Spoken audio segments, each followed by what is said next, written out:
rêves viennent d'Allah. Les rêves d'Allah sont de deux types. Le premier, qui est moins courant, est celui où vous voyez un événement réel dans lequel vous êtes impliqué, sans aucun symbolisme.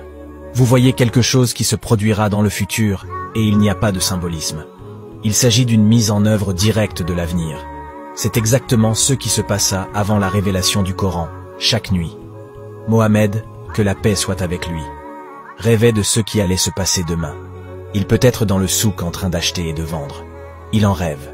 Le lendemain, la même chose se produit. Allah lui dit que quelque chose de spécial va se produire, le préparant à la révélation. Et cela se produit. Ce phénomène est plus courant chez les prophètes. Le prophète Ibrahim se voit en train de sacrifier son fils dans son rêve. C'est donc le premier type de rêve où l'on voit une mise en œuvre réelle de ce qui va se passer. C'est rare, mais cela arrive. Il n'y a pas de symbolisme, c'est clair et net.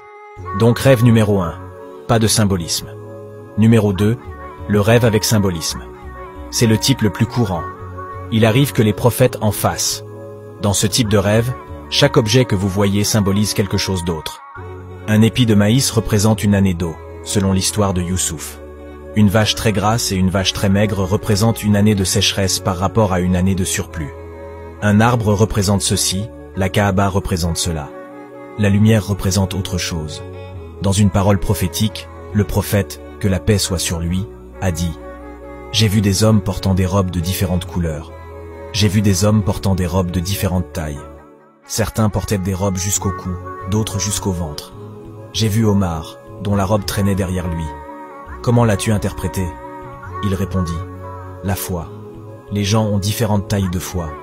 Par là on parle de pratiques religieuses et de foi en Allah. Certaines fois sont petites, d'autres sont grandes. La religion d'Omar était si forte qu'elle est remontée jusqu'à là-bas. C'est un rêve symbolique. Tout. Ce que vous voyez, chaque couleur, chaque animal, chaque image, chaque plante, chaque objet inanimé dont vous vous souvenez, représente quelque chose. Qu'Allah nous aide tous. C'est la fin de cet épisode.